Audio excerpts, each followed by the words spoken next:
All right, go ahead, Carolyn. Okay, it looks like we don't have a minutes taker yet. Wait, maybe we do. We do not, but that's okay because we're recording.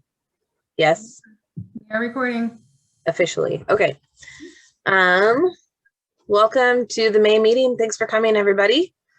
We will go over the agenda and materials review. Do we have anything to adjust on the agenda?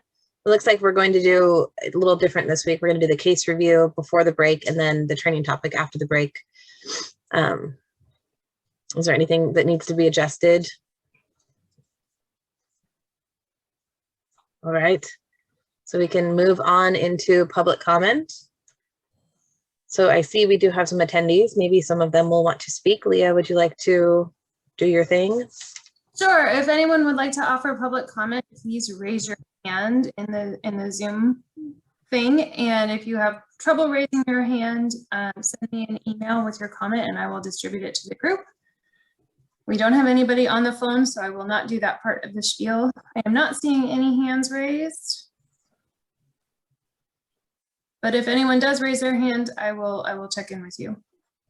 Okay, we can always do that after our comments if somebody chooses to.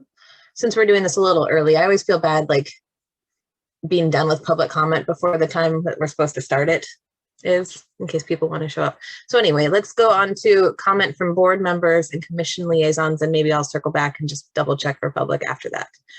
So the order that I have for tonight, I'll put it in the chat also, but verbally it's Lindsay, Bill, Rick, Bernadette, Michael, Carolyn, and Jose. So Lindsay, do you have any comments to start us off? Just that the work of the ad hoc committee has wrapped up and the final report is available online. If anybody would like to look through all the details, there were a lot of concrete recommendations that came out, and I look forward to whatever the next steps are in implementing those.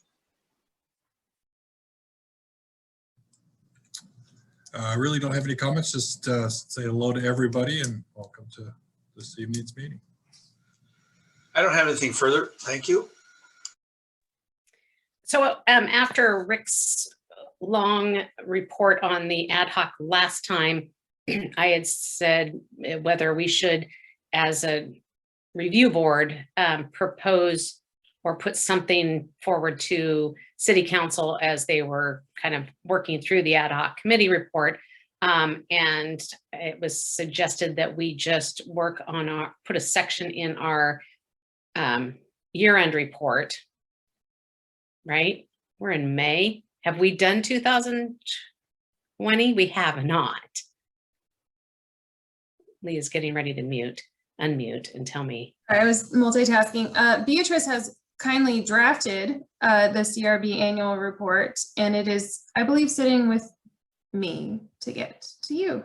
Okay, so I started a small section to put in there, which with the agreement of board members would highlight kind of how we've been over the last 10 years.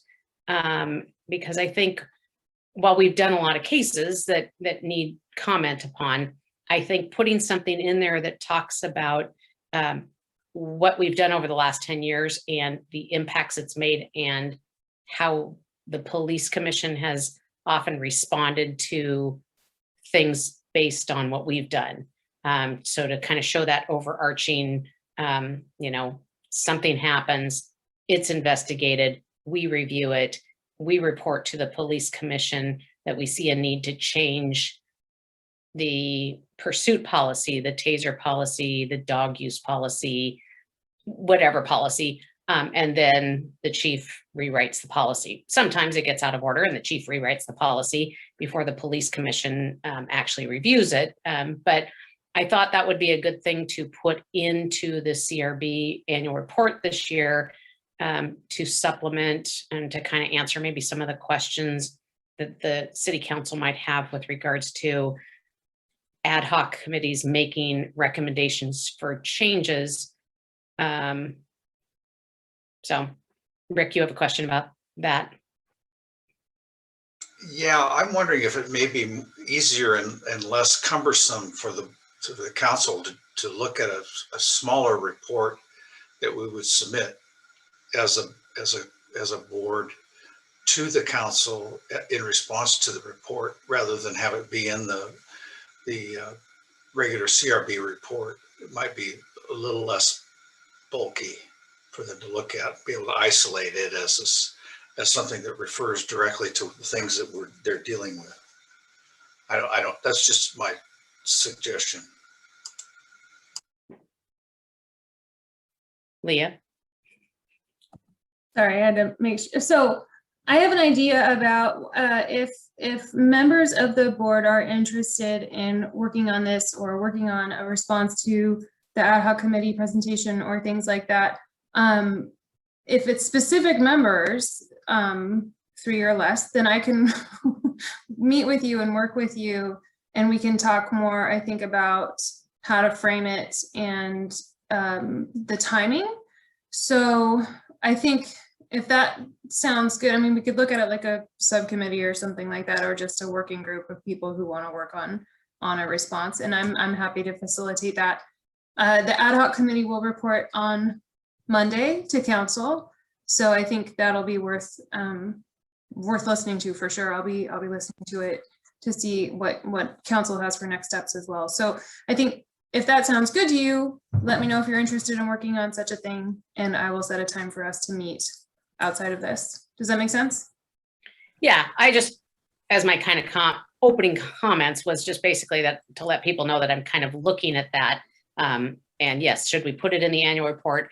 I had first said, we should do a separate report or a letter to the city council, but then it was kind of, somebody said, well, maybe we should do it this way. And then we can use that as a point to, if it's in the CRB report, we could then highlight things a little bit more when we present the annual report and kind of give a better presentation as to why, as a group, we see that the changes that are being made through the process currently in place, works. Maybe not in all the same places that the ad hoc committee is suggesting changes, but just kind of to let them know that it's like that there have been changes and within the structures that we already have in place.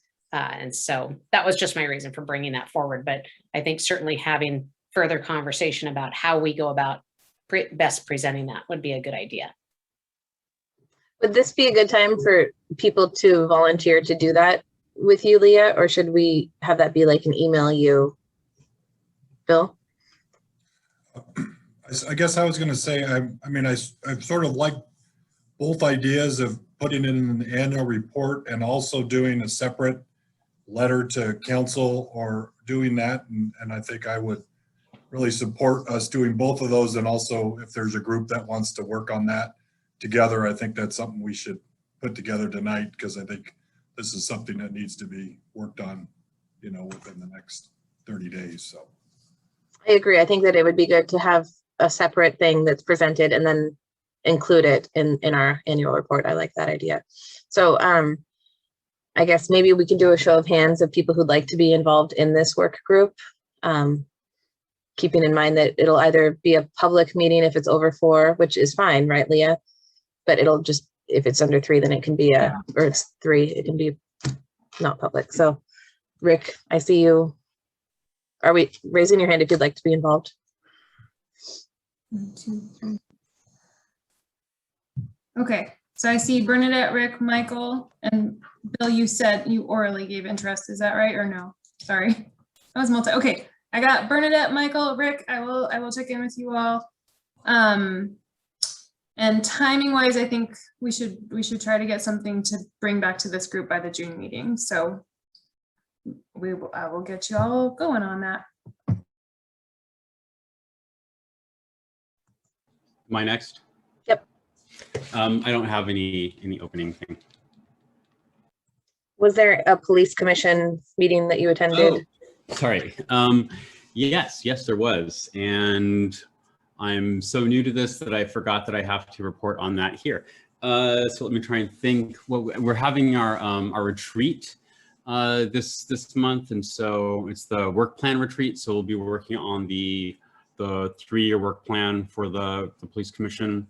I don't know what that looks like because I haven't done it before, but I imagine it's going to be grueling.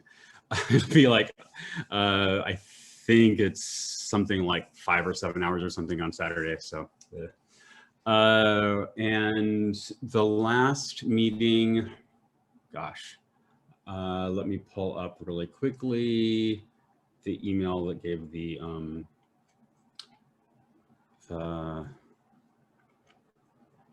actually come back to me. I will remind myself what the meeting, what we covered, and if that's okay. That's fine. One thing, Michael, you speaking reminded me, I emailed everyone this week and yours bounced back. So if you could send an email to me or a chat of, I think it was the U Oregon one that. Oh yeah. I'll give you. If you have another one, that would be great. I don't have anything to add beyond that. Jose? No comment, but hello. Hi. Were you able to go to the Human Rights Commission? I was not. Okay. All right, so is it okay if I ask for public comment again now? Just, is there anyone who'd like to give public comment from the attendees? Just raise your hand and we will call on you. Looks like no. Okay, so minutes approval. Are there any adjustments to make from the minutes on the April meeting? They were in the agenda packet.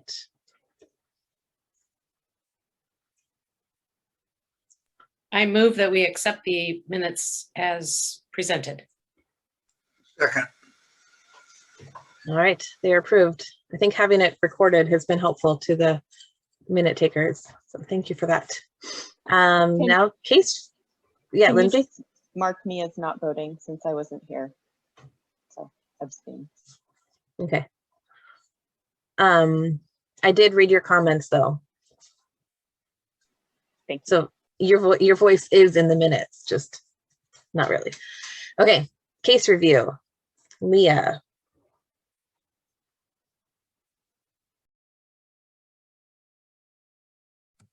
So this is what happens when I try to take notes and also present. It's not smooth. Okay, hi everyone.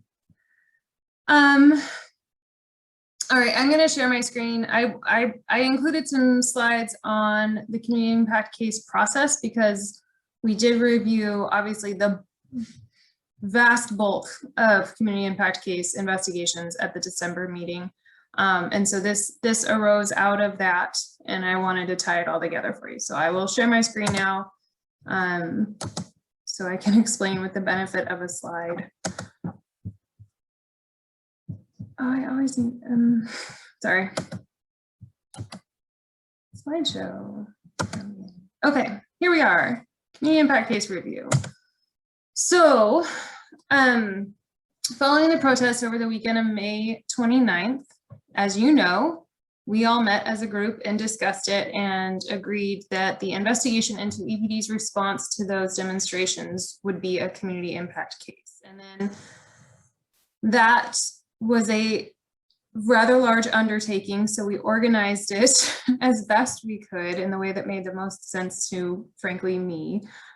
So I hope it worked for most of you, and that was the feedback I got, so please tell me if it didn't. But so we did incident reviews to perform the high-level look at the weekend overall, and then pulled out certain incidents for more scrutiny. So the resulting investigations that you guys already reviewed at the December meeting were those incident reviews, a catch-all for complaints about the chief level decisions, 6 allegation of, and that, sorry, that chief stuff goes to the city manager. It's not investigated by our office. 6 allegation of misconduct investigations and 2 more incident reviews of specific incidents, 4 inquiries and 1 service complaint. 2 additional inquiry investigations arose from the CRB discussion in December, which you guys reviewed, I believe, at the February meeting. I could be wrong on that, but that timing works for me.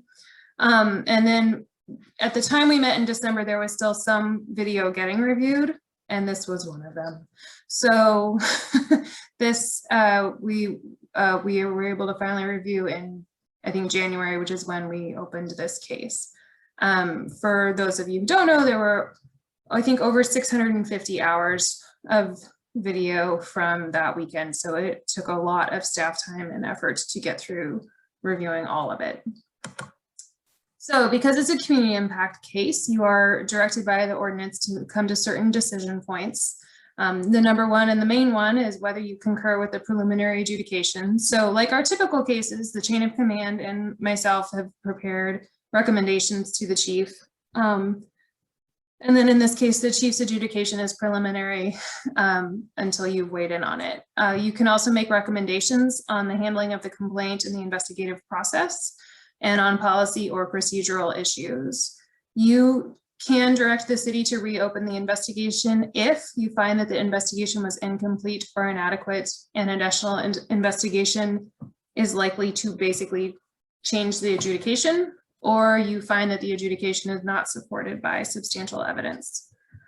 So that's just a refresher of the whole community impact case ball of wax. Here's your specific case review for this evening. So we were reviewing allegations of unbecoming conduct and a lack of integrity that, as I said, arose out of this video review. Officer A, Officer B were assigned to crowd control throughout that weekend. Officer A was assigned a pepper ball launcher throughout the weekend, and that use of that launcher was investigated in a separate IA, which was already reviewed by you all. Officer B had a 40mm sponge round launcher on the first night, and that use and the use of that tool was reviewed in an inquiry.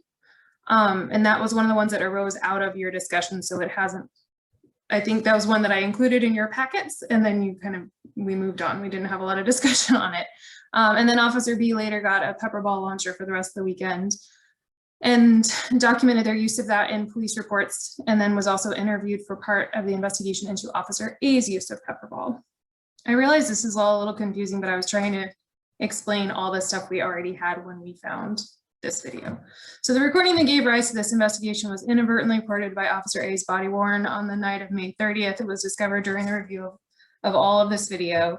It included officers describing their use of force in a pretty casual and callous manner, and their descriptions of the use of force differed from the accounts they gave in officially, so in police reports and in administrative interviews.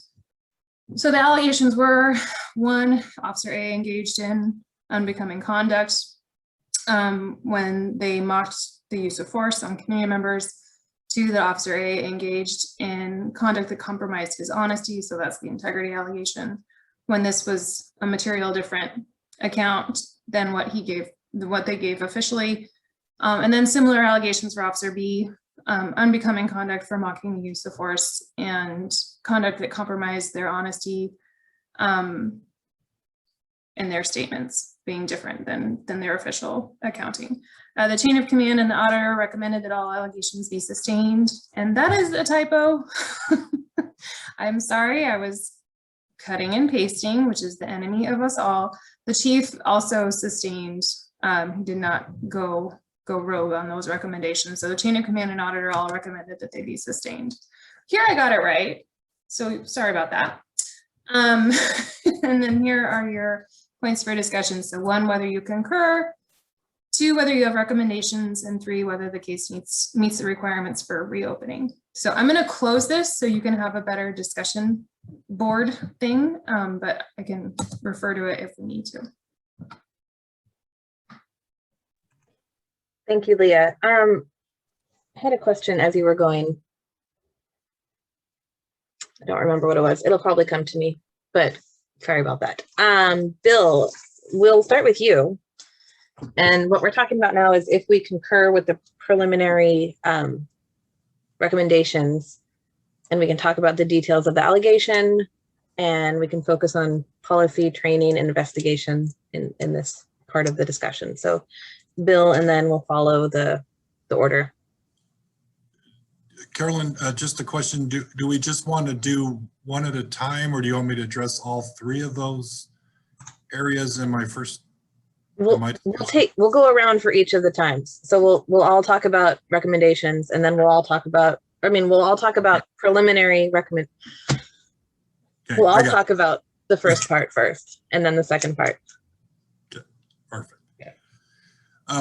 So this was a tough one for me, and probably not in the way you think. I mean, I agree with the preliminary sustained, because police officers in uniform or on duty need to be cognizant of what they're saying and how they're talking about, what's happening, even if it's in what they feel is a private or conversation not meant to be public.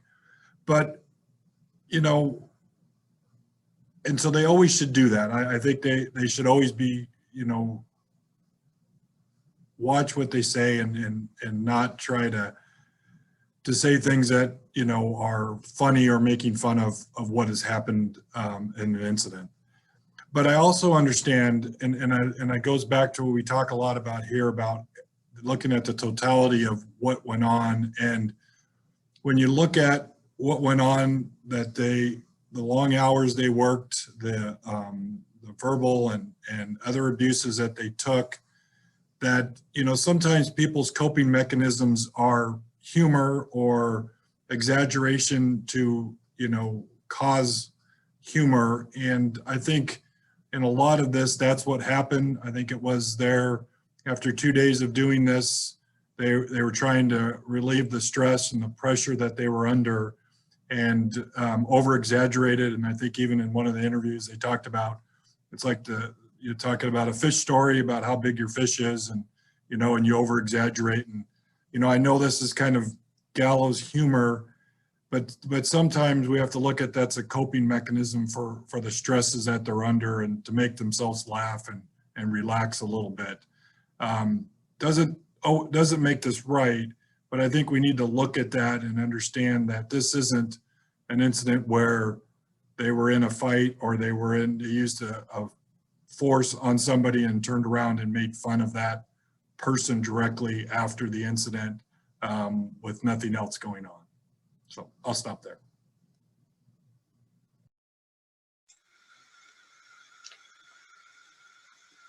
Me? Okay. I agree with Bill. I think this situation struck me as a case where these two had been already through several hours, at least, depending on what day of the week this occurred, whether this was, it looked like it may have been on the 29th, like the first day. I may be wrong about that. Am I right, Leah? It was the night of the 30th into the 30th. So it's 2 days of work dealing with had rocks thrown at them and bricks, and one of them had actually sustained an injury. And generally being disrespected by the people that they were dealing with, and people were failing to obey lawful orders. And I thought this was a way that they came in and sat down in their car, and unbeknownst to them were being recorded saying some things that relieved the tension of the situation. I noticed that Leah characterized the first allegation as to each of them as being unbecoming conduct. Well, the policy is whether it holds the department in disrepute. And I don't see how the department could be held in disrepute directly. I mean, there are indirect methods that this could occur, but directly without someone else hearing it. And for that reason, I would have difficulty accepting the fact that that particular allegation was sustained. On the other hand, I feel that what Bill said about the idea that the officers need to be trained to pay attention to what they're saying, it may slip out and something bad may occur later under the circumstances. It's not a bad idea to let these individuals know that this is the kind of conduct that we really would rather not see, although I don't think it directly violates the police policy. The same is true with respect to the integrity issue. There were exaggerations made in the statements that they made to one another. It was more like they were relieving tension, like, when's the next time that guy gonna how we know whether we really hit them unless we get sued, that type of talk. And that's not good talk. I wouldn't condone it in any respect, but I don't see how it had anything to do with integrity when these two individuals were not making statements to anyone in authority. They didn't put it in their reports. They didn't make a formal statement that went against what they, what the truth was, or what they just thought the truth was. So I would have a hard time sustaining those. On the other hand, I have no objection to the chief coming up with a sustained ruling on the allegation in order to enforce the purpose of the rule and engage in what would be normally command structure situation where you need to enforce this kind of thing to make sure it doesn't happen in public, and to encourage the officers to make sure that they're telling the accurate facts every time they talk about it, even though I think it's excusable under the situation. So I'd give the chief the benefit of the doubt on this one, but I might not agree that it's been sustained. So following what they've all said, pretty much same ideas that I have going through my mind. I'm going to start with the integrity one, because for me, that's the one that I think should not be sustained, from the position that it's not I think when integrity is talked about, I mean, that can be a career-ending allegation, I think.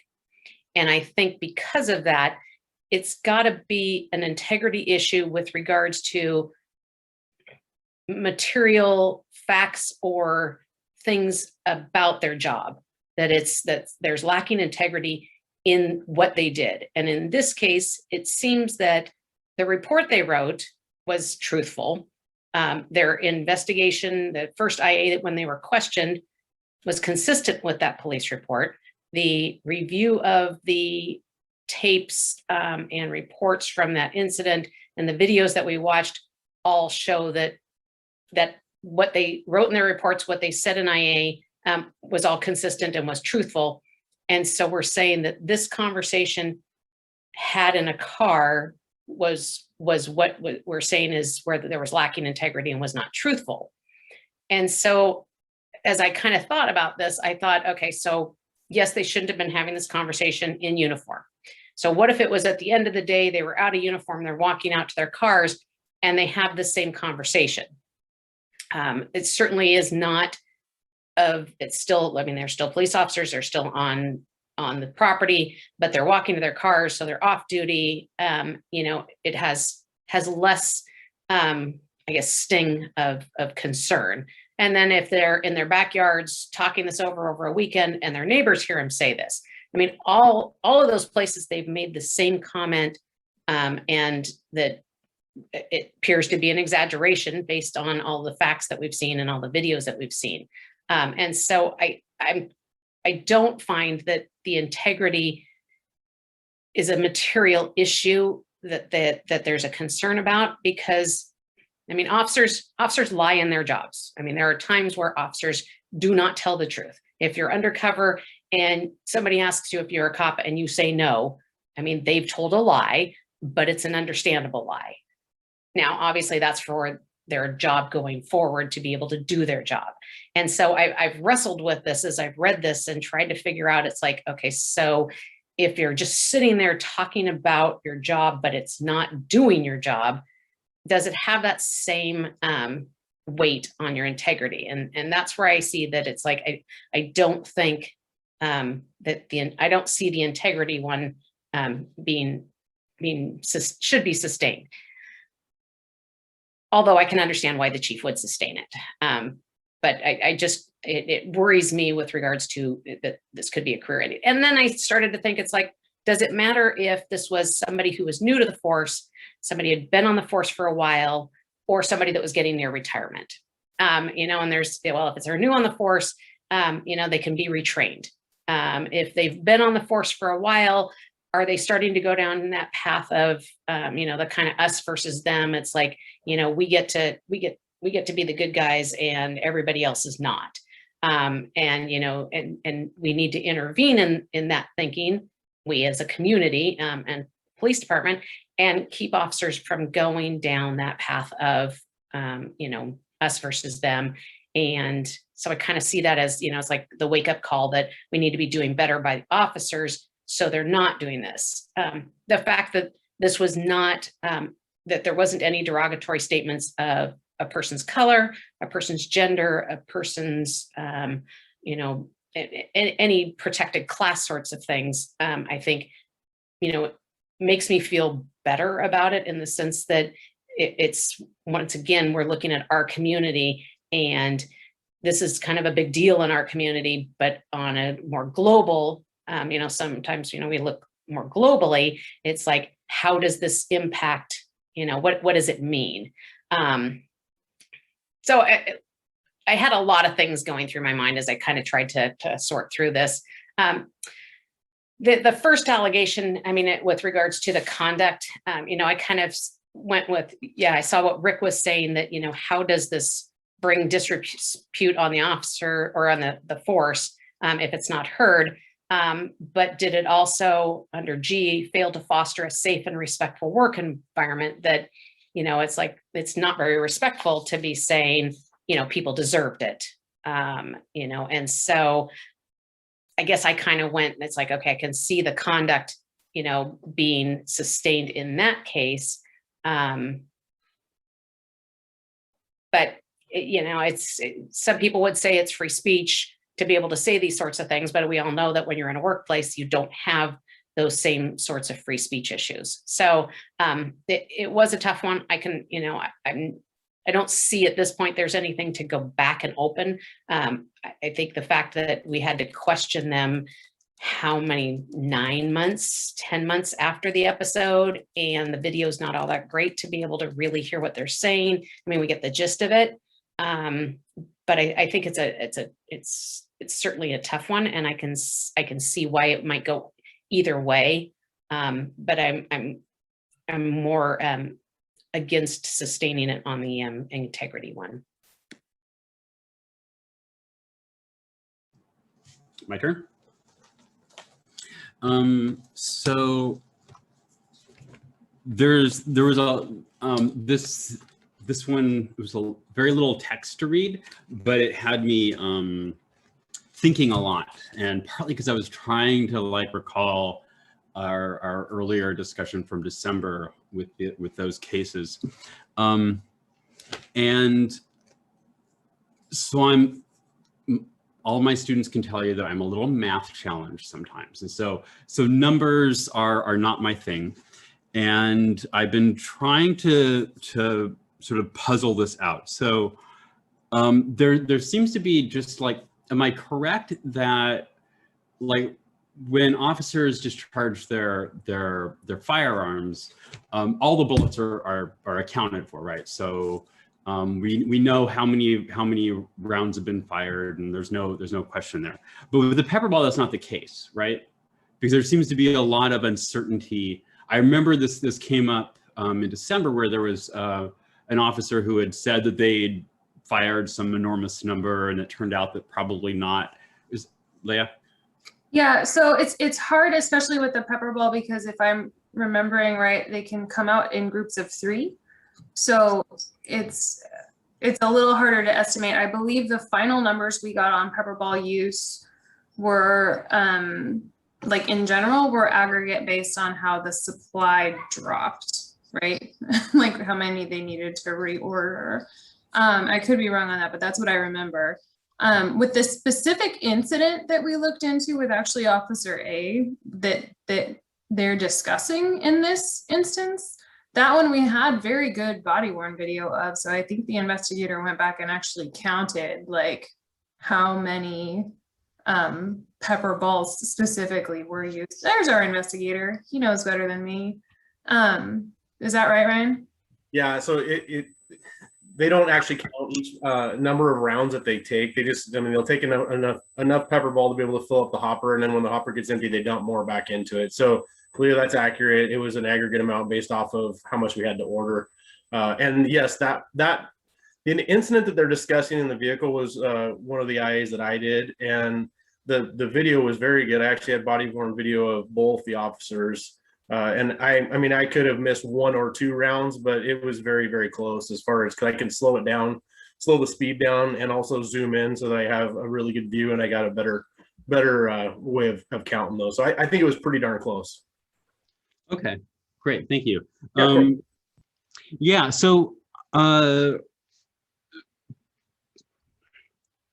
so this comes up in several ways for me.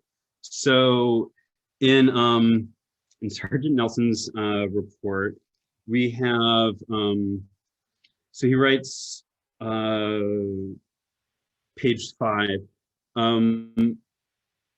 Officer B exited his vehicle and began firing numerous pepper ball rounds at the male. I was unable to tell how many rounds were fired at the male due to the rapid succession of shots being fired. Most of the rounds appeared to hit the male in the torso area, but due to the distance and number of rounds fired, I was unable to determine where all the rounds struck.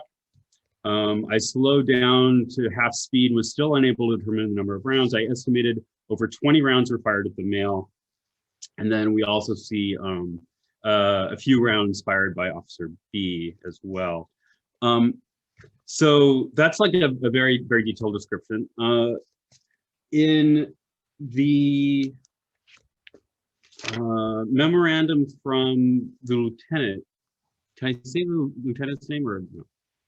No, okay. So lieutenant, in their memorandum to chief, they write, during that incident, Officer B shot several rounds toward the ground and feet of the suspect. One round struck an obstacle in the area near the head level, but did not strike the suspect. Pepper ball rounds are not always accurate. The term incident, so that's a very different description. Several rounds toward the ground and feet. One round struck an obstacle in the area near the head level, but did not strike the suspect, versus multiple rounds strike the male in the area of the torso and legs. So I'm a little concerned there at that discrepancy, since it seems like not a, since it's like a very crucial point in the recounting of this incident. It just seems like an odd revision for the lieutenant to make in their memorandum. Since I assume that that's partly based on their reading of the sergeant's report. Yeah, so there's my first counting issue with the rounds of pepper ball. The next one, so there was, we have the large number, I think it was somewhere in the range of 900 or something, from in the first day maybe, or the entire weekend, I'm not sure. But that's a lot of rounds. And so we have, so when we're saying that, and I keep getting the A's and B's backwards. So when we're saying that Officer A only fired, so this is also in the lieutenant's memo. So Officer A had 2 deployments of pepper ball between the 29th and the 5th. One incident, they fired 3 rounds, another they fired 15 rounds, right? So it's a very small number of the total 900 or whatever for the weekend. Both incidents were found to be within policy. Officer A had no other pepper ball deployments. So if Officer A had that, the pepper ball gun or whatever it is, on the 30th and into the early hours of the 31st, where I imagine there was a lot going on that night. I don't know, because I was huddled up in my apartment, but So we know that they only fired 3 rounds in one incident and 15 rounds in another because of the police reports that they filed. Is that where we get those numbers? I believe that's where the supervisor would have gotten those numbers from, because I think, I'm trying to think back. I think they might be mistaken, because I can't recall looking at, hold on. Sorry, this is one of those where we looked at so many specific instances of pepper ball usage, and I have to keep them all straight in my head, and that's hard. So I think when he says both incidents were found to be within policy, there was one, which is, I believe he's referring to the one that they're referring to in this conversation, and that one was largely looked at because we were concerned about Officer A's deployment of pepper ball, not so much Officer B. So we didn't even bring an allegation on Officer B's use of pepper ball in that case. But it was reviewed, so I can see why they would assume it was within policy, but it was not investigated. Yeah. Does that make sense? Yes, and so those Okay. I presume would be Right. the 15 rounds, since that was probably Right, and Or the maybe it's 15 one, I am not sure okay. what that is, so I think it would have to be out of a police report. Okay, Don't So have there- it in my memory banks. so we have presumably reports from Officer Yep. A that they deployed pepper ball on 2 occasions. Yeah, And then the other night they had the 40 millimeter launcher, so that was right. they didn't have a pepper ball for that. So so it seems to me that the crux of a lot of this this case comes down to whether we think that the dishonesty is in the police reports or in the conversation, the casual, tired conversation that they're having when they think they're not being recorded in their squad car. Or no, it's not a squad car, it's a unmarked vehicle. So we're just assuming that the dishonesty is in their bragging to each other and not in the police reports, and therefore we're assuming that these police reports are accurate, and the police reports are the only basis we have for knowing how many pepper balls were deployed by Officer A. No, so there are the police reports, but there is also the review of all the body worn camera. Okay.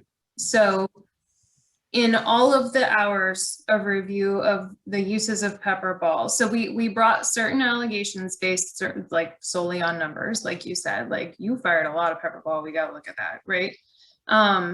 But all of those uses, I believe, and Ryan, catch me if I'm wrong, because so the issue with the first night is Officer B with the 40 millimeter didn't have body worn the first night because Officer B, sorry, no, the one with the, oh shoot, never mind, that was a mistake. Just ignore the whole statement anyway, because I was wrong.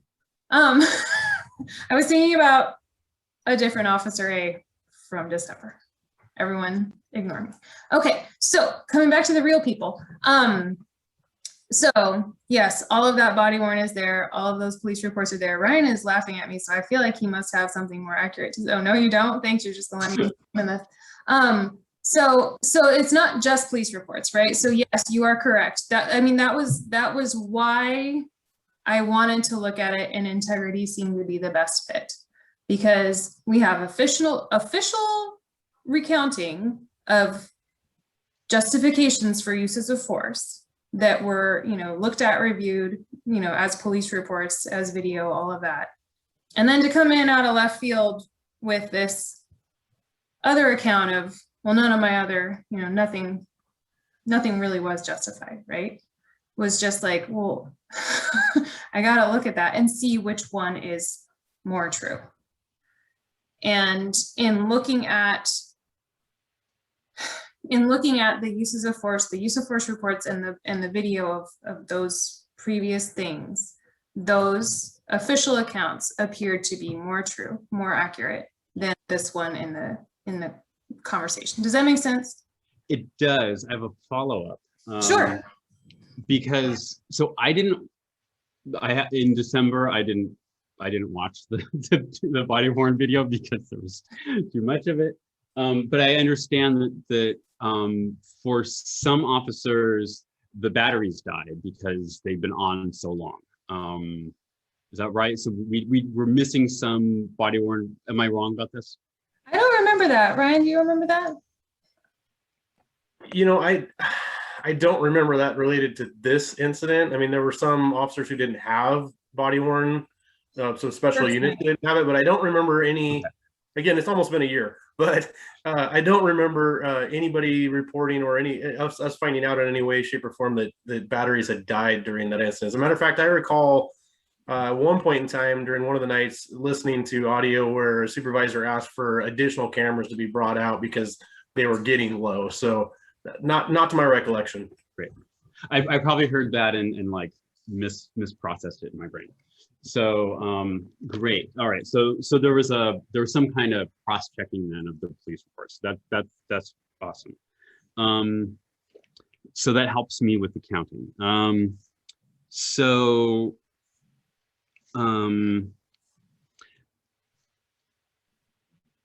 What was my next point? So I was then wondering, so that's Officer A. So then there were a couple times with the oh, so that doesn't matter anymore. Oh, this takes care of so many of my issues. Thank you both so much. All right, so the next thing that I had was just that I think, so I'm very sympathetic. I might have mentioned in this group, or maybe it was in the police commission before, that that I have at the University of Oregon a letter of clarification in my file for sending a mean email that was it can't be deemed to have created a hostile work environment because it were violated the respectful workplace because there was no actual investigation. But so I'm very, very sympathetic to the fact that over the course of one's career. Oh, you muted, Michael.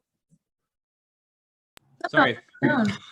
One cannot necessarily maintain a high level of decorum under stressful circumstances. That makes sense to me, and I'm very sympathetic to it.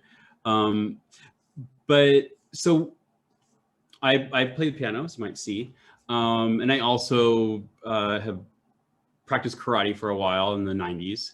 And in both of those, you practice things over and over and over again to the point where you become really frustrated with them. But that's partly so that you develop discipline that when you're under stress, when you're tired, when you're caught unawares, the reflex, the default will be what you practice over and over again. And so I think this conversation, as well as you might recall, there was another point in the December investigations where there was a supervisor who had specifically in relation to the use of pepper ball had said something along the lines of fire until the barrels melt. So I think that there's something in the culture, perhaps, that we're getting at, where when people are under stress, their default is not a high level of professionalism, is not an understanding of the residents of Eugene as people who are not combatants in a war zone, but rather the default is to understand these as enemy combatants. And we see that both in the comments from that supervisor, but also in words like, I hit him 50 times in the fucking face. Like, well, yeah, you can see we're like unintelligible. Yeah, and then Officer B, yeah, you were fucking matrixing and shit. And then Officer A, I was like, of all the probably 40 people I've shot this weekend, he's the only one that deserved it. I mean, that doesn't just come out because you're tired. I think that is a sign of some deeper problem, not with these individuals, mind you, but with the culture of, and again, not specifically this department even. I agree with others that our department is in many ways exemplary in comparison to many other police departments, including the one across the river. But I think something in the culture of policing in general that that we really need to look at. And so, yeah, I think that's all I got.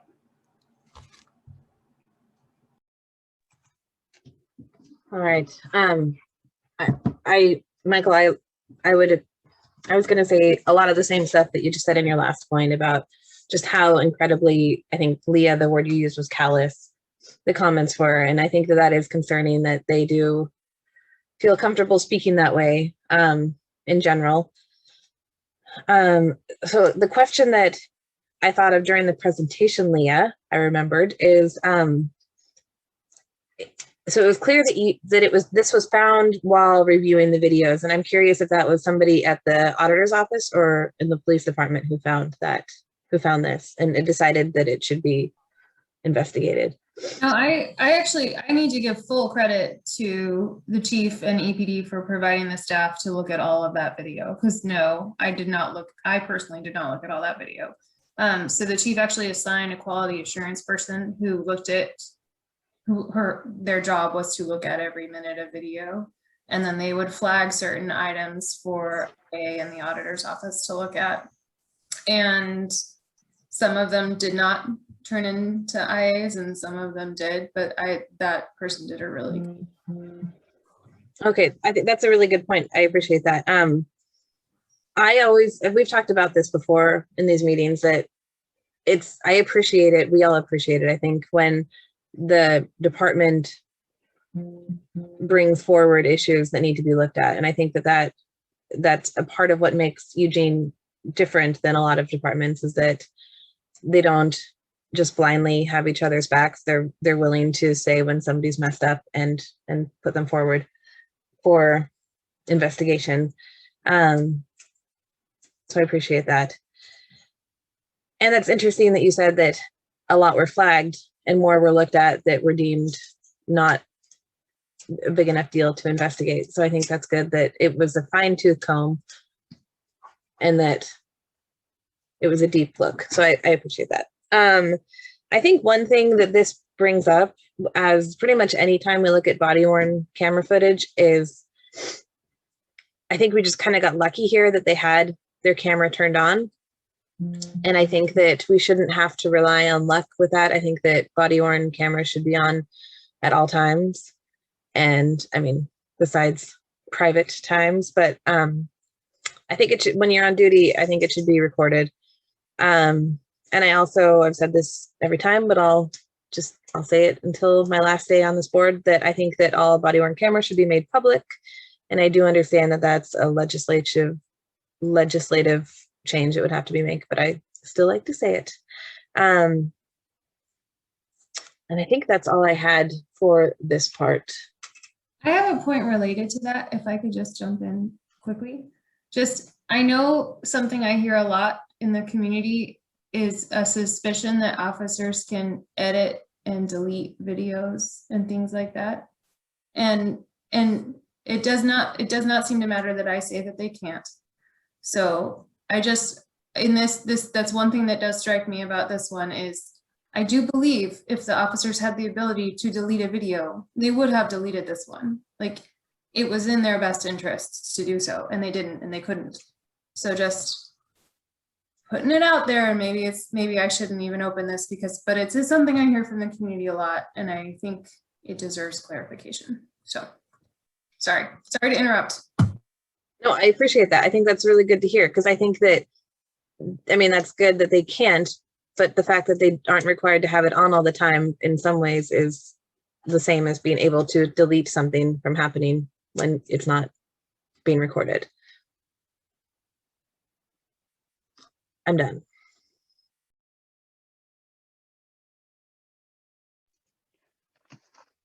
Leah, may I ask you a question? Always. Okay. The lieutenant's memo on the third page in describing allegation number 2 says Officer A A, was yeah. engaging in a private conversation between him and Officer. Can you clarify, is this accurate? Private conversation, is it accurate to characterize that as private? So I think that's a good discussion to have. I think when you are talking to a coworker, not in the presence of the public, I think one of the things that I thought about a lot in this is what expectation of privacy do you have in that conversation? And what expectation of privacy would I have talking to a coworker in my office versus if I wore a uniform, if I had a badge, if I had a video camera, and then that video camera can make a public record, right? So I think I understand the characterization of it as a private conversation because there were 2 folks in the car and they had the belief that they were not being overheard. But at the same time, obviously, when you're wearing a camera that can get automatically activated, you don't always have an expectation of privacy. And I just got to remind you to Officer A and Officer B. Okay, so this qualifies as public discourse. This is not private. Are you saying because it's recorded or because? Because they're on duty. Okay, I hear what you're saying. So we can all accept that this is public discourse. I want to hear where you're going with this. I think there is a matter of a question there, but I hear what you're saying. Okay. If those of us who are public servants, any emails we send are considered public, right? Public discourse. To what extent does that extend to every language that we have on the job?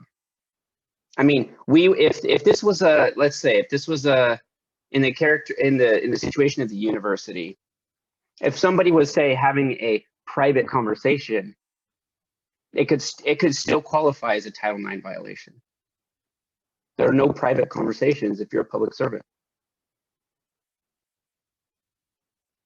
Because I'm not sure that we'd be willing to draw the line to be like, okay, their private conversations are public only when they're being recorded, right? Then that just confirms the need for body-worn video like 24/7. I don't think we want that necessarily. I don't think we need that necessarily, but I think it might be dishonest to describe this as not public or private. So in this sense, I think the framing of the allegation of disrepute is accurate. It's not about maintaining EPD's reputation only, but about maintaining structural changes in values. That's what I think. That's what we see here.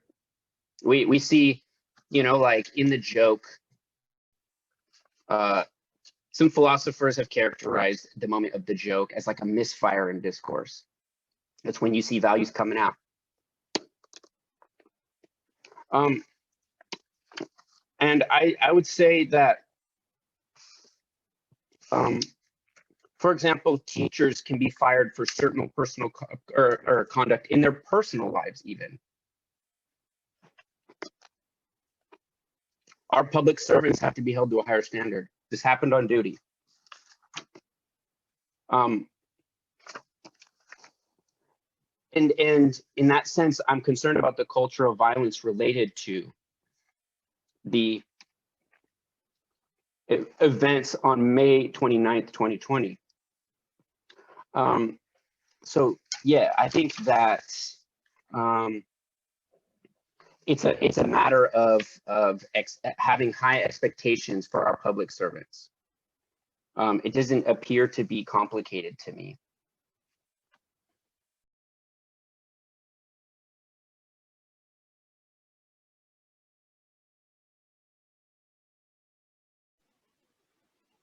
Am I next? Okay, just making sure. So I'd send, thank you all for your contributions. My notes on this are pretty basic. They're not technical. The way, so I concur with the adjudications and just on these basic ideas that I think that the way that people speak when no one's listening or when they think no one's listening is indicative of important values that are being held. And I think it, in this case, it does seem to reveal like a very us versus them type of a mentality. And while it was sort of, you know, characterized as being done and to like blow off steam or to deal with stressful situations, it also, I think, creates an environment where that kind of talk is sort of acceptable, and that is troubling to me. So I think speaking like that about the public creates opportunities for, or sort of it makes it seem like it's okay to speak about the public that way, and creates an environment where other people, yeah, I would prefer an environment where that type of language, and more importantly, sentiment or values that are underlying the language, just aren't really acceptable, aren't the way that we think about citizens. So it feels to me like it creates a disrespectful environment towards citizens, and that's troubling to me. Yeah, and I think everything else has already been said. Oh no, there was one other thing, and it's a little bit unrelated, so I apologize, but, and the officer A and B thing was like flipped at several points, so I might get the officer wrong. I think it's okay. It's just the order, not the actual allocation of the letter. The order of the officers would appear different in different documents. So I think it was Officer B that I had concerns with other video and my viewing of the video and that officer's characterization of what happened in that incident. And so for me, I will admit that sort of played into my mind. Like, I think the way the officers characterize things doesn't always align with what I think I see. And so this sort of just further reinforced that discomfort for me. And that's all. Okay. The next part, we're not going to go around and talk for the next two things. We're just going to do a hand raise. That's how we did it before. Oh, Michael, you have your hand up. Yeah, sorry. Is it okay if I just throw in something that I got confused on before earlier? So part of what I was thinking, what was wondering was with Officer A, who had the 40mm launcher on the night of the, yes, Officer A. Officer A had the pepper ball the whole time. Officer B switched things up. I'm sorry if they got confused in there, but.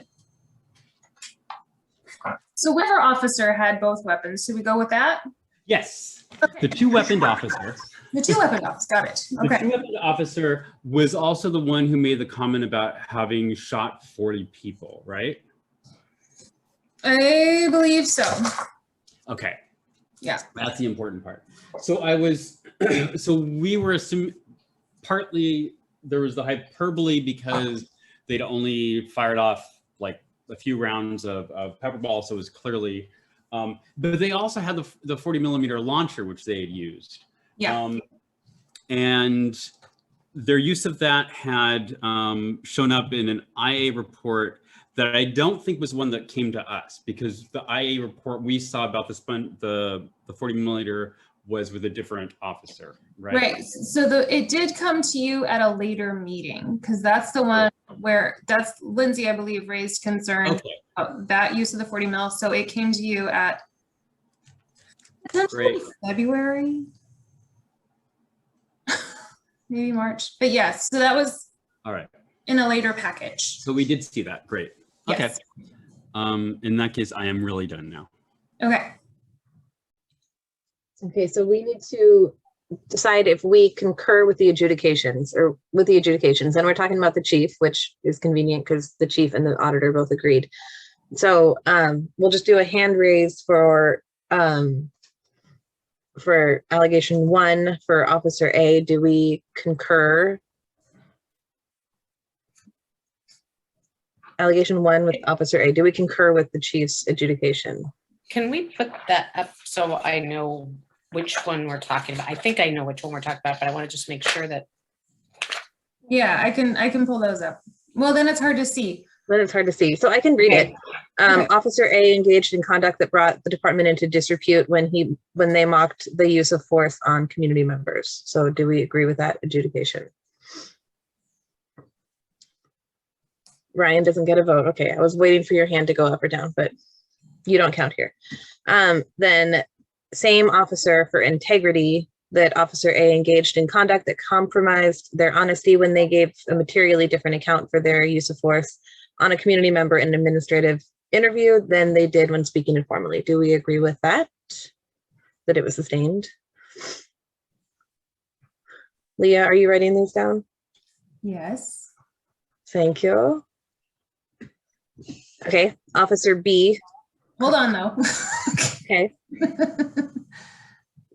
Okay, go ahead. Sorry. So I think that Need more paper. it was Lindsay, me, Michael, and Jose. Yeah. Officer B, Officer B engaged in conduct that brought the department into disrepute when they mocked the use of force on community members. That was also sustained agreement. Okay. And then Officer B, integrity, that Officer B engaged in conduct that compromised their honesty when they stated that none of the people they had shot over the weekend deserved it except one, but justified all their uses of force on community members in police reports. So then it was sustained.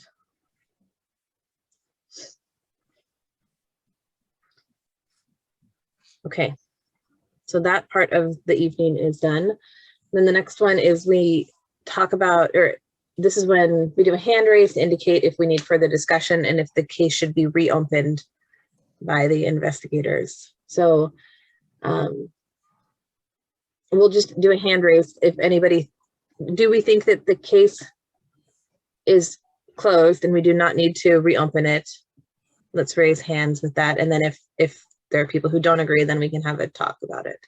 So if you think that it is closed and we don't need to reopen it, raise your hand.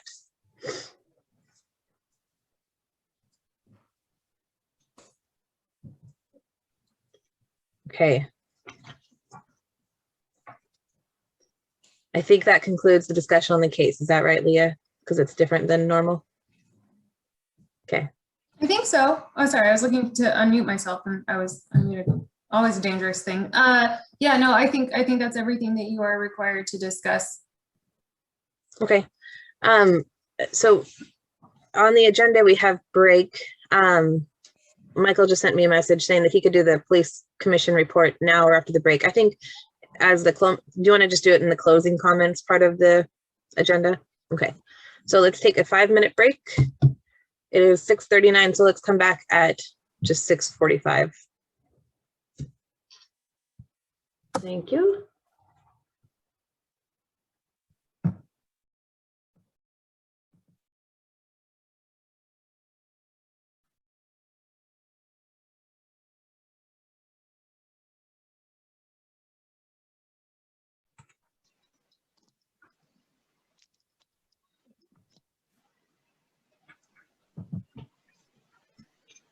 Leah, you will introduce the training, the deputy chief, and I will introduce the deputy chief.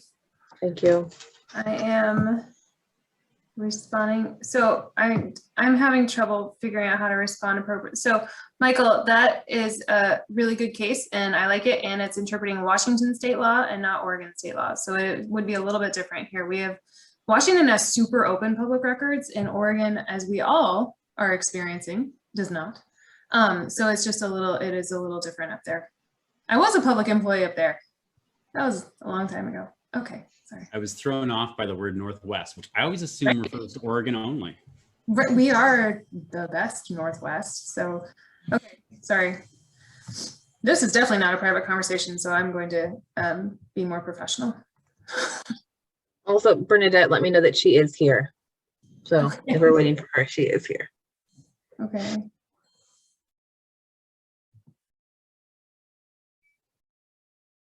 Okay, so we do not have Rick. Let me know if you want me to go ahead and get going. It looks like Rick like totally left, right? He's not in the Zoom, Okay. but I don't So know. yeah, I'd say we should go ahead and let's get started because Okay. he might be having problems and he'll come back if he can. Okay, Stacy, if you are listening, you can turn on your video. There she is. Hi. So everyone, this is Deputy Chief Stacy Jepson. She came here from Hillsborough, yes, a couple years ago. And Stacy has been really, really helpful to work with.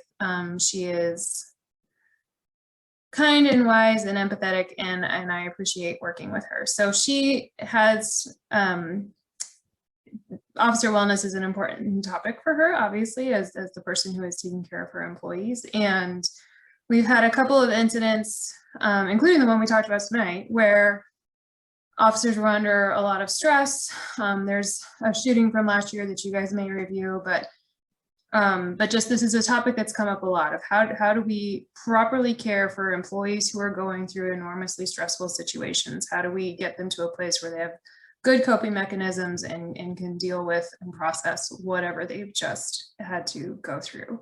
So I think that is where I will stop talking and let the DC take over. Uh-oh. That just cut out your video. Now you're back and you're unmuted. Yay. Good evening, everyone. I do see some familiar faces, and it's a pleasure to see the others because I haven't had a chance to individually meet everyone that participates on CRB. And I was very excited when Leah and I spoke, I guess it was a little over a week ago, and she asked if I wouldn't mind stopping in and having a conversation with you. Specifically about officer wellness, but I mean, I think it's a little overdue on my part that I haven't been in this room with you guys, and unfortunately, it's a virtual room and not a real room. So I've been, as she put, at EPD for just a little over 2 years now, and navigating the last year has been challenging for a variety of reasons, mainly COVID. And being new in a place of this size and having to navigate COVID being new has made that strained at times as it relates to connecting with a lot of different people such as yourselves. So appreciate the invite, appreciate the perspective of just getting here to sit here and listen to you guys talk about this case in particular, which of course I'm very, very familiar with. And as someone had asked, you know, how did this come to light? Was this an internally generated thing that happened and we handed to the auditor? And of course, as Leah put, that is the case. And I remember very specifically getting the call from Ryan Nelson about this incident and having a little bit of a heartbreak when I had to listen to it. So, and concern as it merits. So, and I want to talk about, you know, when we say the word wellness, I mean, there's a lot of different things that attach to wellness, and it's not a one size fits all model, especially not for law enforcement and anybody that works within the law enforcement umbrella. So I think I want to start out by touching on this case in particular, and I guess maybe even sharing some of my initial reactions to this and my own internal dialogue as it relates to kind of trying to figure out what's going on. because it can be unsettling to hear these kind of things. And being somebody that's worn the uniform for 25 years now, and understands very intimately the stress of this job, trying to understand this is very difficult, and I don't know necessarily that I'm going to be able to offer much perspective, because I haven't had to police in the climate that some of these folks are having to police in today, and that is hard. So I want to talk about our programs as it relates to wellness, and I want to also kind of just have a conversation, because I don't want to just drone on. I didn't put a PowerPoint together. I'm a little bit more informal that way, and it's super awkward over video to try to be informal, but I'd like to do that if that's possible. So I want to give you a little bit about my background, just to kind of shed some perspective on me and the way of how I got to Eugene. And some of you may have heard this before, so I apologize if it bores you, but for those that haven't, I think it might give some perspective. I am a born and raised Eugenian, if you will, via Springfield. So I was actually born at Sacred Heart Hospital in Eugene. I'm not going to share with you the year of my birth, because that will make a lot of you feel really young and me feel really old. And I was raised in Springfield. I graduated from Springfield High. I played basketball in college at Lane Community College. And so I'm very, very familiar with the community, and spent a big chunk of my life growing up in this community. And so I migrated basketball college to Western Oregon, and then I just kind of kept migrating north and ended up getting hired as a police officer in a little town called Sherwood. And I only worked there for a couple of years before I went on to Hillsborough, and I spent 21 years of my career at the Hillsborough Police Department. And a big chunk of my time at Hillsborough, 15 plus years, I ran our peer support team. And kind of from the ground up, I was one of the initial founders, if you will, of that team, and was formally and classically trained in critical incident stress management. I have a lot of training in that. And it's something I just am incredibly passionate about. And as you can imagine, some of that passion relates to my family and the effects that a job such as mine will have on my immediate family, and trying to understand and navigate this career in the healthiest way possible, which is daunting. And also it extends to me very passionately out to the community, because I think the healthier your officers are, the better service they provide to the community. And that's kind of a fundamental rule as it relates to any profession, I believe. The better you treat your employees, the better you care for your employees, the better they tend to treat your customers. And the community is our customer. So I'm very passionate about that. And as I came alongside Chris Skinner, who used to be the deputy chief at Hillsborough, and when he got the chief's job, he reached out and asked if I would be interested in coming to be his deputy chief. And ultimately, I said yes to that. And he and I are very like-minded when it comes to a lot of things. But stylistically, which is a good thing, we tend to lead very differently. And I'm a little bit more of the, maybe some would call me touchy-feely, some would call me mama bear. I don't know what that is, but we're just a little bit different that way. But I think our end result is always going to be the same, is to care for our folks in a way that pushes itself out to the community in the way of quality customer service. So I'm going to open the floor now, because I've done enough blabbing about myself, and see if anyone has any questions. It's really interesting, Leah. You're the only face I see, so I just feel like you and I are having this conversation. Oh, I I feel so much responsibility. All right. I am looking for hands from the members, but oh, Bernadette, thank you. Bernadette's got, I'll shut up now. And Michael also. So one of the things that came up in this case was people talking about the culture and that the comments that were made in public, in private, on the record, off the record, however it wants to be described. The fact that it came forward gives you and the department the opportunity to address concerns that certainly are not going to just come up because somebody comes up and has this conversation with you one-on-one that, yeah, I shot 40 people with the pepper ball this weekend and boy, did it feel good. And only one of them deserved it, but it still felt good. I mean, right, you're not going to have that conversation. So, I mean, the fortunate thing is that we do have this video, so we do get to have that conversation. But how do you deal with the fact that there are a lot of conversations that are not ever going to be heard, that are happening in the backyard at a barbecue, and address that?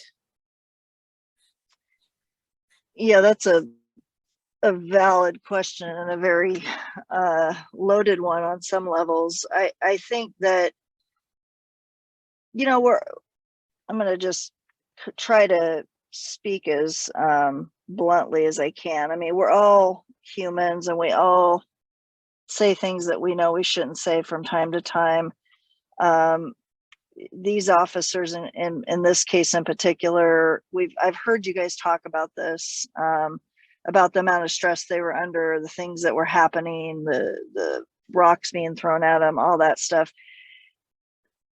Yeah, that's a factor. But then I also hear people in this conversation talk about, you know, humor, and is humor this just a vessel for us to say what we really think and we're trying to guise it with it being funny? Yeah, I think there's a lot of that too. And so when I hear something like this, and I'm not living in a glass house and throwing stones, I don't take a great deal of exception to it. I think it's inexcusable on many levels. And I also recognize that we're human. And right now, I think if I were to talk to a lot of the police officers that work at EPD, and I have through this in kind of a debriefing manner, and listening to them talk about how hard it is to go out there every day and get called names and go home to their families who are crying because they don't want them to go to work, because you can't turn on the TV without, you know, someone saying something bad about a police officer. All those things are factors. So, I mean, I think at the end of the day, the way the chief and I are trying to change this culture is one bite at a time, in the sense of, someone alluded to this earlier, and I think this is a good place for me to say this again. It's like, I don't want to hold my officers up and say, you're the guinea pig, I'm going to make an example out of you because you did this, and hey, everyone else pay attention. I want it to be a more meaningful experience. I want there to be more dialogue. I want there to be healthy platforms in place for these officers to understand that if they're feeling stressed, they have mechanisms to relieve that stress, and it's never acceptable to have a conversation of that's this unprofessional, no matter who you're having it with. And is that a symptom of something that we should pay attention to? And I think Lindsay was referencing this. Yeah, 100%. And I want you all to know I am paying attention. But to change culture takes a while. And I do think that our officers, if they were to be candidly asked, do they feel like they're in a pressure cooker right now? They would, most all of them, say yes. And so it's a balancing act. It's trying to, wrap your arms around them and give them some love and tell them, you do good work and you're out there for all the right reasons. But yet, figure out a way to manage your stress, because this kind of conduct and this kind of behavior is never going to be acceptable. And ultimately could end a career because you just make the wrong decision in the wrong moment to blow off steam in a way you absolutely shouldn't be blowing it off. So I don't know if that answered your question. I hope it did. You got a nod. I feel like I'm a translator. Michael, do you want to go ahead? Sure. So I just want to circle this back to the question of wellness, and just to sort of ask what kinds of resources are available or have been available, and maybe you're working on making available in the future. Like what the landscape is like for locally for mental health wellness, specifically for EPD. Yeah, I'm going to touch on just the cultural history of wellness or mental health awareness or any of those things. I mean, I don't know if you guys know this or not, but I'm going to share it with you. Police suicide rates are astronomically high right now. Actually, more police officers die with their own hands than they do in the line of duty every year, year in and year out, for probably about the last 6 years. And so, I mean, we have a lot of work to do in this arena, and I think it's getting better, but the biggest hurdle has always been this belief that if you're a police officer, you have to just kind of stow it, and that it's not acceptable. It's a weakness to talk about, you know, the fact that you just had to deal with a dead baby call. That's a weakness, or, you know, and so traditionally, I think in this culture, cops just bury that stuff, and then eventually it comes out in ways you don't want to see it come out. And you know, we've fought really hard to get what I call an employee assistance program that's a joint police fire EAP. We're about ready to finalize that through the city, and that is monumental. It has a 24-hour police suicide line that is actually staffed by former police officers. So when an officer's in crisis and they choose to call, hopefully, that they're actually speaking to somebody that they could connect to pretty immediately. So those are some of the things. The other thing that is really, I think, important in the culture overall is having a really robust peer support team, which is, ours is comprised of demographically probably 25 folks throughout the whole organization, representatives from dispatch, representatives from police, from our CSOs and other professional staff within the police department. And so that's another good tool for them in the way of wellness. Training, obviously, mindfulness training that we've been opening up to our officers to participate in. One specific program out of Pacific University where they're being asked to be kind of test subjects, if you will, of a program related to mindfulness that incorporates yoga and some different wellness features. We obviously offer HIIT classes, which are, you know, physical fitness kind of things. We offer a gym. We have lots of things like that. And, you know, like anything, everyone's a little different. Everyone needs different things. And everyone has to be willing to say, I need those things. And sometimes that's the hardest part of it, is getting people to recognize they need those tools, if you will, in their tool belt.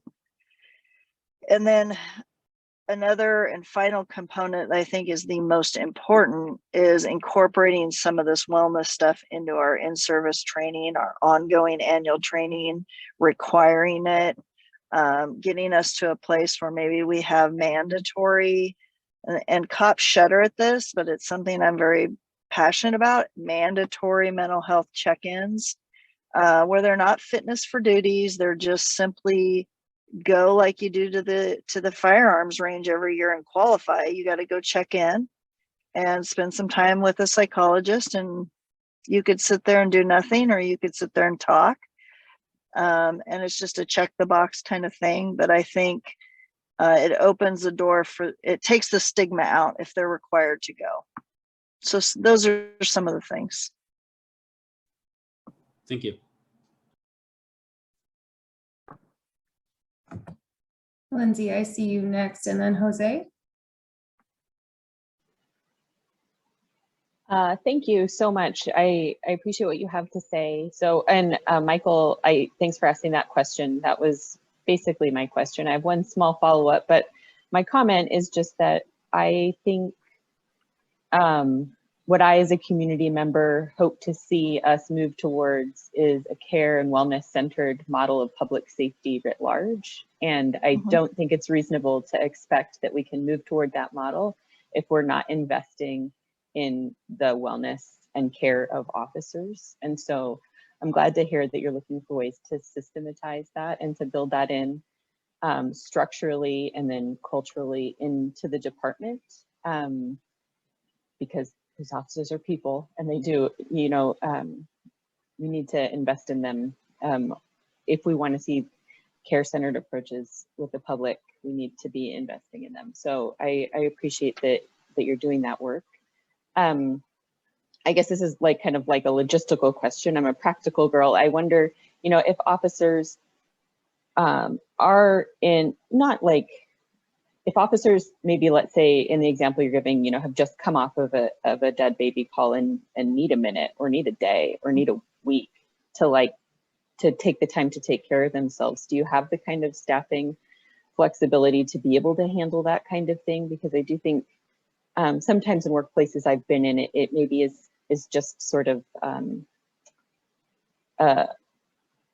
the ability to seek care can sometimes be exacerbated by just the sheer pressure of not having enough people to cover, or feeling pressure like you're going to be letting your team down if you can't just kind of suck it up and keep going. So I was wondering if that's also a resource that would be helpful. Yeah, and I appreciate this question because, you know, part of my journey here in the last 2 years has been to kind of change the way as leaders we talk about that very thing.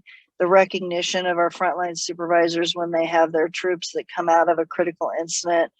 And that's a wide definition. There's so many different things that fit that definition. And being able to do that immediate scene check-in with your troops, giving them the autonomy to unplug. Sometimes you have to lean in and do that for them because they're just not going to. And so we're constantly having these discussions, me in particular, with those leadership groups. And there have been many times where we've had, you know, unfortunately officer involved shootings where there's the legislative piece of it that comes in and says, you know, if I'm the officer that was in the shooting, I'm unplugged. That's part of the legislative requirement. I'm required to go to a psychologist. All these things that are in place, which are great. But then there's all these officers that are on the periphery of that incident, either rendering aid, doing CPR, doing whatever on the situation, that often get overlooked. And so trying to get our culture to understand that we need to be paying attention to that stuff. And in those moments, if we can unplug those troops, even if they need a day off, as you're pointing out, that we have the staffing to backfill, and that we're, you know, investing in our employees. Because if you don't invest in them by backfilling the staffing, what happens down the road? They end up calling in sick a lot because they're just not feeling like they want to come to work, or they're not mentally healthy enough to come to work. And so just trying to change those things systematically and through policy, which is something I'm going to be working with Ryan on in the near future, to kind of shape some of those things so that they're a little bit more formalized, like you talked about. And a good example of that right now, and this hasn't been necessarily overly advertised, but we just had an employee death in our police department today. And we have a lot of people that are deeply impacted by this. And it was not an expected situation. And so trying to navigate staffing right now is, you know, people that are deeply affected probably aren't in the right frame of mind to be at work, and trying to get people to come to other people to come to work to fill in that void, and giving the people that are grieving significantly the space to be able to unplug is super important. So those are things that we continue to work on. Thanks, Deputy Chief. I don't think you can see me, so I'll just verbally. I can actually. I can see. Okay, just so thank you for that response, and I'm sorry to hear of that, but I appreciate your work in this arena. Thank you. Yeah, go ahead. Hi. Sorry. Oh, I'm sorry. Is it okay if I just keep the ball rolling? Okay. Hi, I'm Jose. Hi, Jose. I would love to have meet you in person, but under the circumstances, I'm glad I get to have a chance to ask you this question. To frame, sometimes my comments come off heavy-handed, but the personal history for me is that my father's in law enforcement, and I know how good that they can be at compartmentalizing their emotions. One of my dad's partners had to defend himself in an incident, and someone died as a result of his self-defense. So I've seen I think I felt the effects of officer mental health, because it's never about just an officer, but the community that they're situated within. So I've got this conflict that grounds my comments, because I love my dad and don't always agree with the things that he does, which I mean, maybe that's as good as it gets with any of our parents, right? So what I want to say first is thanks for using this language and making this real. I think that's one of the first steps to like cultural change, is to use language to describe things that may not have description or feel real all the way. I think you touched on this earlier. When you said our premise is that wellness is an investment in our community, because more well officers translates into a more well approach to the public. What would you say is the correlation between officer wellness and care-centered approaches like, say, de-escalation? Or is there? Can we draw a correlation between those? Yeah, I think so. I think like anybody, you know, when your stress levels are high, or you're feeling like your coping mechanisms to stress are breaking down. I mean, I don't know how many people are parents in this room, but I am. And you know, your approach with your kid, and I'm using this parallel because I think so many people can be in the space together, is how many times do you look back and go, God, I really wish I wouldn't have said it the way I said it to him in that moment, recognizing fully that my response to his question or whatever had nothing to do with my son, had everything to do with the 10 other things I'm stressed out about as a parent. And the better I am health-wise, the better parent I am. And I think the better police officer I am. You know, before I became a deputy chief, I came up through the ranks. I worked a lot of high stress teams, and I was in a lot of high stress incidents, but I do believe there is an absolute correlation to you walking through the door for work every day and putting that uniform on and having your head in the right space, your heart in the right place, and being able to go out and effectively try to navigate a very challenging job that on a moment's notice, you're in someone's worst day. And now you're trying to help them navigate their worst day. And if you're having a bad day, you got to put all that back here and try to help them. So I do think that I see it time and time again. I've seen it. I've seen cops that I grew up with not cope appropriately, and it has eroded and did erode to sometimes to the tune of misconduct, their ability to make good decisions, their ability not to let their mouth get the best of them in a situation, and take take the bait that so many folks in certain circumstances are wanting to put out there to get a bad response. And so I do think it's all the same. It's all connected.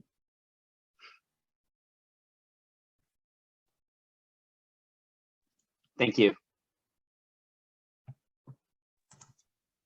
Lindsay, is your hand still up from your previous question, or do you have another one? I don't know what you're saying because you're I'll muted. take it down. Okay. Are there any other questions or follow-ups?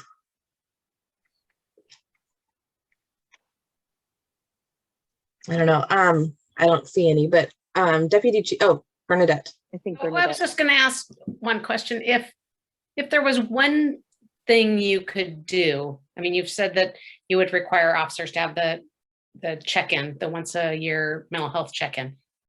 Would that be your top thing? It's like if you could have one program, one change, one, hiring, one thing that would, really kind of take us to the next level of, I mean, I think Eugene has gone a long ways. And I think the course of when they see something, I think previous chief and this current chief, it's like when they've seen that the dog using the dog to go into houses, when there was a problem with that, they changed the policy. When there was the pursuit and there was concern for, safety of non-participants, citizens, they changed it. So I just kind of wonder, it's like, what would be your one go-to if you had one thing that you could say, that would be my number one priority to implement change, part of either hiring or once they're on the force?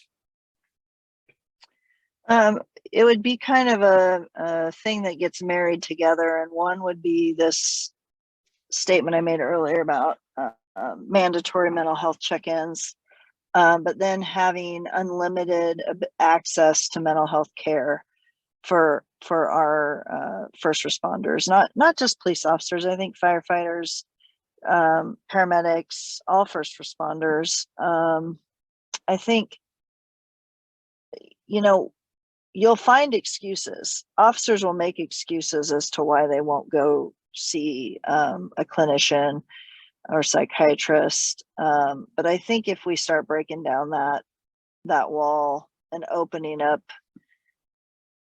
eroding those excuses, it's free. It doesn't come out of your pocket. You can go anytime you want. You can make a call anytime you want. You have to go once a year and establish some kind of relationship with somebody, and maybe that changes their mind. Like, oh, that wasn't so bad. And I've had enough cops in my career working peer support tell me that, like, oh, that actually did help me, and I will go back. And I believe those officers are better off as a result of that. So yeah, that would be my number one priority. If we could push money anywhere, mental health, wellness, a wide variety of different platforms for officers and first responders to choose from, dispatchers included, would be my number one. Thanks. And this isn't the only thing you do, though, mental health. I mean, I assume you have other duties as deputy chief, or? I run the entire operations of the police department. So yeah, this is something I'm super passionate about. I think it's all interrelated. I look at like this case that you guys are looking at. I'm an analyzer. Like I want to get to the bottom of that. I want to understand that. I want to fix that. I think you can love on people, and I hate sounding corny that way, but you can love on people enough that you can get them through some of this stuff and get them out the other side, not as cynical and healthy, and not us against them. And I have to be honest. I mean, I think a lot of our cops do feel like that right now, because that's everywhere they turn. ACAB and defund the police, and they come to work every day, and that's what they see and that's what they hear, and they have to try to stay focused and do what they're asked to do, and be the consummate professionals. And yes, we expect that of them. And they're being video recorded and cell phone recorded and everything they do. So it's a pressure cooker of sorts. Thank you. I have nothing else. Anybody else? Yeah. Go ahead, Michael. So I wanted to ask a question that's more on the front end. I think one of the things that's really nice about what you're talking about is that it has the potential to not just be kind of reactive. So there's a crisis and then someone needs counseling, but also developing the conversation about what people can do to be in a more resilient place when something traumatic happens. And so I think that's all really wonderful. One of the things that I've seen come up in a number of sort of public forums, you'll hear someone raise the question of veterans among the ranks of law enforcement as a problem because, you know, PTSD and this, that, and the other, which I think is a really, it always disturbs me when I hear that, because as the son of veterans, it doesn't seem like quite the right way to go with that conversation. And but I remember seeing a study years ago about recruitment, and what the study was saying was that I wish I could find it again, that how they sort of tried out two different versions of recruitment ads for law enforcement, and one was the traditional sort of action and danger and adventure kind of ad, and the other was a caring, service sort of oriented, problem solving sort of ad. And what they found was that the people who responded and sort of said, oh yeah, this looks like something that I want to do, were completely different, as you might expect with those two different recruitment ads. And among other things, the second ad brought in more women were interested in and found this to be a compelling ad, but also people with different kinds of backgrounds.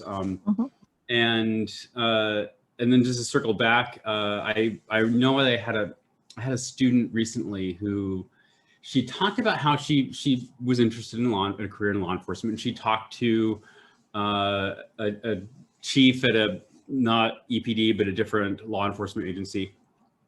And they said, they asked her if she'd served in the military. She said no, and they said, well, it's not really for you then. It's just point blank.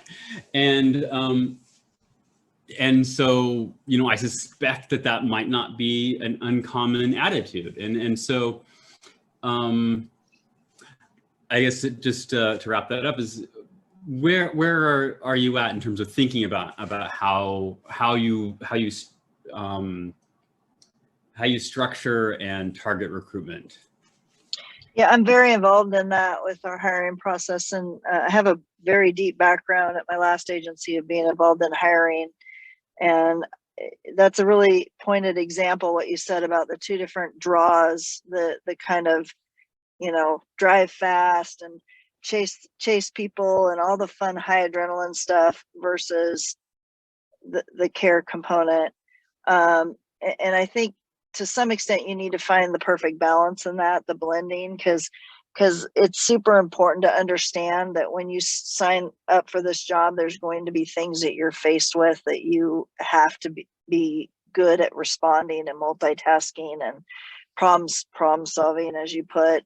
And so I think absolutely that's where our focus needs to be, is what I call high emotional intelligence individuals, people that recognize the human condition, that draw on empathy, that can navigate people with a high level of communication skills, and have some patience. Quite honestly, this job requires you to have an enormous amount of patience and good judgment. And so, you know, finding the right people to do this job is very, very important. And as you know, or can imagine, it's becoming more challenging for people to want to raise their hand and do this job. But it's also a time where, you know, I think we got to invest in this in a way that we never have. And we're creatively trying to come up with what that looks like, because it can be a moving target. Thank you. And Michael, you know, I never said this word and you did, and I wish I had earlier, but I'm going to say it now, is that word resilience, that proactive developing people's resilience is the training component of what I talked about, and being able to, on a regular basis with our police officers in a training realm, talk about that resilience, so that they hear it all the time and they understand what it looks like, what it means, and how they exercise that muscle, if you will, so that they're better able to navigate the things that they have to deal with day in and day out. And I say that because when I talk to recruit classes, I remember being a brand new cop and thinking I knew exactly what I signed up to do. And 5 years into it, looking back and going, I had no idea I was going to be seeing that, smelling that, touching that, doing some of the things that I ended up having to do and all police officers have to do. And so I think developing that resilience is so crucial. Yeah, at the same time, you want to make it look attractive to possible Yes. recruits. I do believe that that's why they never shared some of that stuff, was like, who's gonna sign up to do this if we tell them all the bad stuff they're gonna have to see and do. And I still think I would have chose this job 100 times over.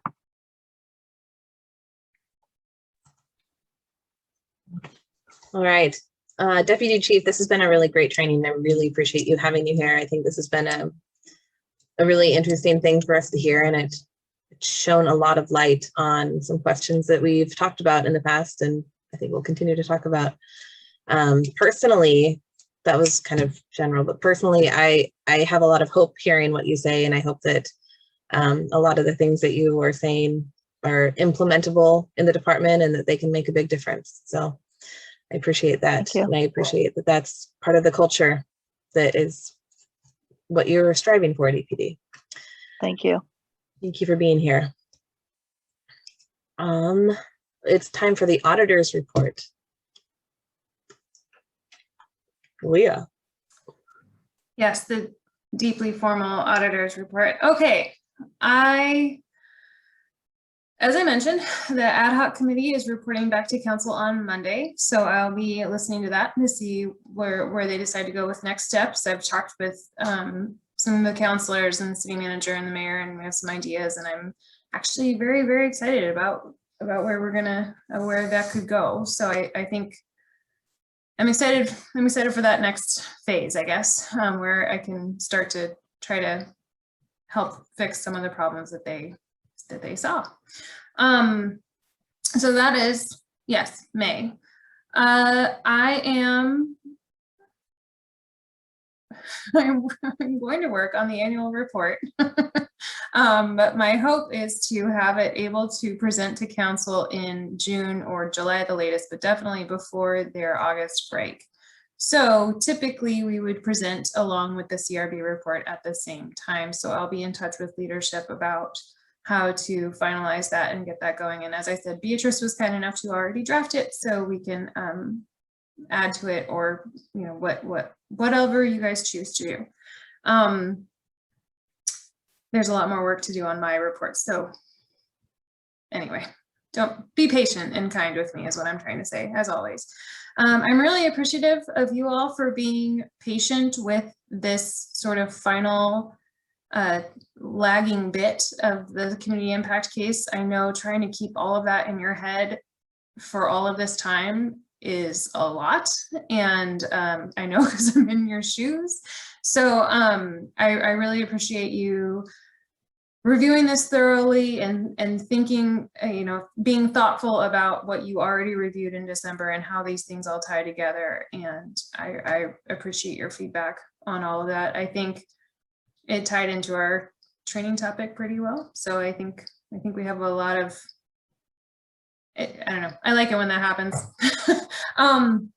But I appreciated your feedback, and I'll work with Carolyn to make sure that we get our your thoughts back to the chief as required in the ordinance. I continue to work on recruitment for new people. I have not gotten a timeline back from human resources, so that is something that is taking much more time than I hoped or expected or wanted. But in the meantime, we've got Vicky, we've got Beatrice, and we've got me, and they are amazing. And Mark will be back for your June meeting. So I've let him know that he's got to have a Zoom set up by then, or at least some kind of setup. So let me know. Actually, no, don't let anyway, let me know if you have questions about any of the stuff that's going on. Open or closed cases. As you know, I'm around all the time, way more often than I probably should be. There will be no vacations ever. Speaking of wellness, I'm doing great. No, just kidding. Yeah, so just thank you for your thoughts. And if you have questions, let me know, but I will drone on forever, and I don't think we all want that. So that's it. So does that, we are looking at doing the case, I don't know if I can say the name, in June, the case that Lindsay's been asking about? The Rodriguez shooting will be ready in June, yes. Okay. Yeah. So that was Mark's case. That's why he's coming back for it. I've also checked in because with officer involved shootings, it's always difficult just to make sure that we're able to cover it in a way that is helpful, I guess, and useful. And so I believe the chief is going to be available as well. So I will not plan on having a training topic because I do think that's going to be a pretty extensive discussion. I am also not planning on having a second case that night. So just so you know. And then we will work on getting those files to you with a little bit of extra time if we can. So you can have a little extra time to review them. Another question I had was the city council, have they when will they give us our new members or vote on new members? They've interviewed, correct? They have done some interviews. I don't know if they're going to do any more. I'm not sure, but they typically vote in early June. So typically before our June meeting, they have decided. So I'm unsure about where they're going. Okay. All right, closing comments. I'm going to go ahead and start with Michael, since I know that he has a comment from the police commission, and then we'll do the same order. So Michael, me, Jose, Lindsay, Bill, Rick, Bernadette. Yeah, so police commission, where was it? Oh, yeah, so we had a visit from Senator Manning, who gave us an update on legislation in the legislature. They're basically considering a bunch of stuff, both in the House and on the Senate side. And we'll see how all that moves forward. The other thing of note with the April meeting was that we finished the review of the pepper ball policy revisions. So that's done. I think that's been on the police commission's plate since Lindsay was still on it. So it's been a while that they've been working on that, or we've been working on that. So it's done now. So, or at least the recommendations are done, and it's now with the chief. So that should be all wrapped up. That's all. I'm next. I don't have anything. Jose. No comment.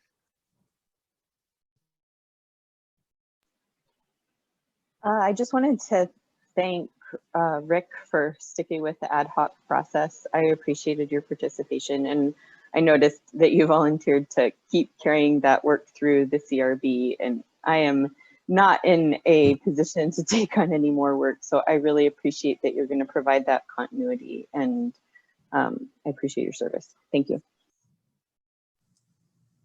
I don't have any real comments. Just want to thank everybody for their work tonight.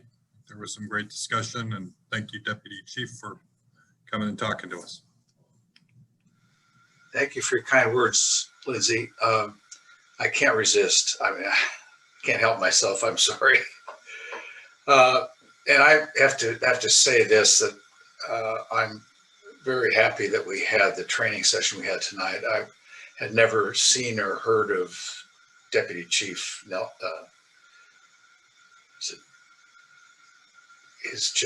she was impressive, and I'm a very thoughtful and professional individual, and I'm very impressed. So if that's where we're headed, I'm very hopeful too. I agree, Lindsay. I'm very happy that Rick has agreed to help with the final report that we can write for City Council. You know, looking back from a historical perspective, I think it's always good to look at history to help inform changes, so you don't end up with unanticipated consequences, that changes happen, that you don't stop to think about what those implications might be, because the people coming up with the changes haven't looked to see, you know, history. So I'm happy to Rick will join us, and for Michael to bring his, I think his term was policy wonkiness to you know, the table. I think that's always a good thing to have. I am very appreciative that we've only been doing single cases. I think the enthusiasm for double cases from last summer has waned and tired on the Zoom. I think, you know, if we were in person, these conversations would be more engaging. I think it's hard to always be able to get the comments out without being able to really see people's reactions. And so I've appreciated that we've been able to kind of be a little bit more thoughtful in depth about one case, as opposed to trying to really push ourselves to do two.